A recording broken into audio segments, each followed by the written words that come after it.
Hello everyone, कैसे हैं आप सब लोग। मैं हूँ यूवी और आप देख रहे हैं हमारा चैनल यूवी मेंटरशिप। हमारी आज की वीडियो हरियाणा जीके से है, जो कि high court of Punjab and Haryana के बारे में है। सबसे पहले मैं आपसे माफ़ी मांगना चाहती हूँ, मैं रेगुलर वीडियो नहीं डाल पाई क्योंकि मेरी तबीयत ठीक नहीं थी। चलिए तो शुरू करते हैं आज की वीडियो। देखिए, सबसे पहले जब उच्च न्यायालय स्थापित हुआ हरियाणा के लिए तो लाहौर उच्च न्यायालय के नाम से था, जो कि पंजाब और हरियाणा का एक कंबाइंड उच्च न्यायालय था। इसे लाहौर उच्च न्यायालय के नाम से जाना जाता था और प्रेजेंट में लाहौर पाकिस्तान में है। ठीक है। 1915 का जो अधिनियम आया था, गवर्नमेंट ऑफ इंडिया एक्ट आया था 1915 में, उसके तहत ये स्थापित किया गया था 21 मार्च 1919 को। तो लाहौर उच्च न्यायालय कब स्थापित किया गया था? 1919 को। ठीक है। इस न्यायालय का जो क्षेत्र अधिकार था, इसके अंदर जो जो जगह आती थी वो कौन सी थी? अविभाजित पंजाब। अविभाजित पंजाब का मतलब है कि अभी फ़िलहाल जो वेस्ट पंजाब है, मतलब पश्चिम पंजाब है, वो पाकिस्तान में जा चुका है और जो पूर्वी पंजाब है वो हिंदुस्तान में है। तो इन दोनों को मिला के जो अविभाजित पंजाब था, इकट्ठा पंजाब था, उसका और दिल्ली का, दोनों को मिला के जो उच्च न्यायालय था वो लाहौर उच्च न्यायालय था। हाँ जी, दिल्ली का भी जो उच्च न्यायालय था वो लाहौर में ही था। 1952 के बाद दिल्ली का उच्च न्यायालय बदलकर दिल्ली हाई कोर्ट के नाम से जाना जाने लग गया। उससे पहले आज़ादी के बाद तक भी जो उसका उच्च न्यायालय था वो पंजाब में ही था। ठीक है। 15 अगस्त 1947 जब विभाजन हो गया तो जो लाहौर था वो पंजाब में चला गया। तो अब क्या किया गया? जो पंजाब हाई कोर्ट था उसे शिफ्ट कर दिया गया। कहाँ पर? शिमला में। और शिमला की कौन सी इमारत में? पीटर हाफ इमारत में। ठीक है।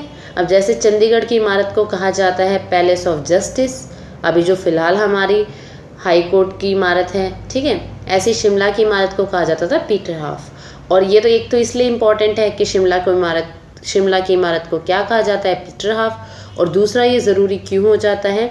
क्योंकि महात्मा गांधी की जिसने हत्या की थी नथुराम गोडसे, उसका जो मुकदमा था वो इसी इमारत में चलाया गया था, शिमला वाली में, पीटर हाफ में, 1948-39 में। तो यहाँ से भी क्वेश्चन बन सकता है।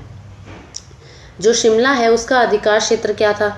पंजाब हाई कोर्ट जो शिमला में था उसका अधिकार क्षेत्र क्या था? एक तो पंजाब था और दूसरा उसमें एक पेप्सू शामिल था। अब पेप्सू क्या है?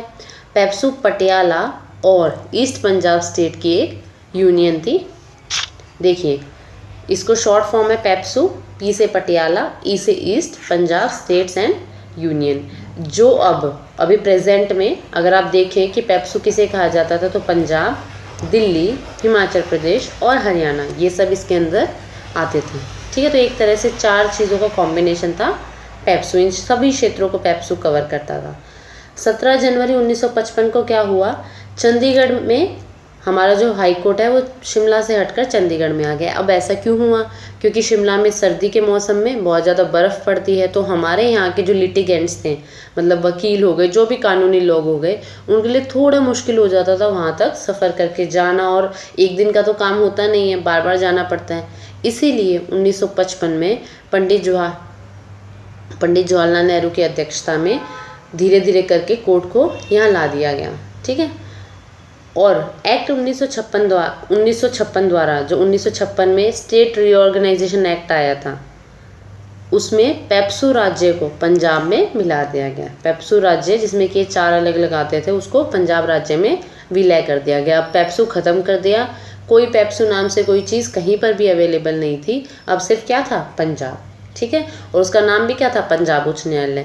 तो पंजाब उच्च न्यायालय की जो पहले सीटें थी वो 8 न्यायाधीशों की थी, वो बढ़कर कितनी हो गई? 13 न्यायाधीशों की, क्योंकि पेप्सू वाली भी उसी में शामिल हो गई। ठीक है। आगे चलते हैं।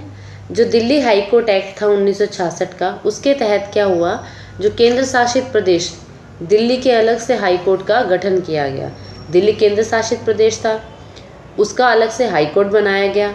मैंने अभी आपको बताया था कि दिल्ली भी पंजाब उच्च न्यायालय के अंदर आता है। ठीक है। तो उसके जो 3 न्यायाधीश थे, उनका तबादला दिल्ली के उच्च न्यायालय में कर दिया गया। और इसका गठन कब हुआ? 31 अक्टूबर 1966 को। तो 1966 तक दिल्ली का जो उच्च न्यायालय था वो पंजाब का हिस्सा था। ठीक है। मैंने शायद थोड़ी देर पहले सन गलत बोल दिया था, 1952, तो मैं उसको करेक्ट करती हूँ। 1966 वो सन था जब दिल्ली ने अपना खुद का हाई कोर्ट बनाया था 31 अक्टूबर को, और ठीक एक दिन बाद 1 नवंबर को पंजाब हाई कोर्ट का नाम बदलकर पंजाब और हरियाणा उच्च न्यायालय कर दिया गया, क्योंकि इसी दिन हरियाणा और पंजाब अलग हुए थे, हरियाणा का गठन हुआ था। और तब से लेके आज तक पंजाब और हरियाणा उच्च न्यायालय का नाम यही है। ठीक है, आगे चलते हैं। उच्च न्यायालय की स्वीकृति संख्या, उच्च न्यायालय में कितने न्यायाधीश होंगे अतिरिक्त और स्थायी, इसकी जो संख्या है वो फिक्स कर दी गई थी 1955 में। क्या फिक्स की गई थी कि 38 तो स्थायी होंगे और 30 अतिरिक्त होंगे। ठीक है, मगर विकिपीडिया पर अगर आप चेक करेंगे अभी प्रेजेंट में कितने हैं तो वो 85 दिखाएगा, और 85 में से 64 परमानेंट और 21 एडिशनल। तो एग्जाम में प्रेजेंट का भी पूछा जा सकता है और उस समय जो स्वीकृति दी गई थी ये भी पूछा जा सकता है, तो आपको दोनों पता होने चाहिए। हाईकोर्ट ने पूरे किए 50 वर्ष, ये क्वेश्चन आया था इसलिए मैंने यहाँ डाला है। ये पूछा गया था कि हरियाणा और पंजाब हाई कोर्ट ने अपने 50 वर्ष कब पूरे किए गए। ठीक है, तो 2005 और 6 में स्वर्ण जयंती मनाई गई थी पंजाब और हरियाणा हाई कोर्ट की। ठीक है, पहला वर्चुअल हाई कोर्ट कहाँ आया, फरीदाबाद में 2019 में। और पहला कोर्ट ऑन व्हील, ऐसा कोर्ट जो पहियों पर हो, किसी गाड़ी में हो, मेवात में आया। और पहला लॉ कॉलेज खुला पंचकुला में 2005 में। तो ये तीनों पहली चीज़ें थी, इसलिए आपके लिए ज़रूरी हो जाती हैं। अब आ जाते हैं मुख्य न्यायाधीश पर।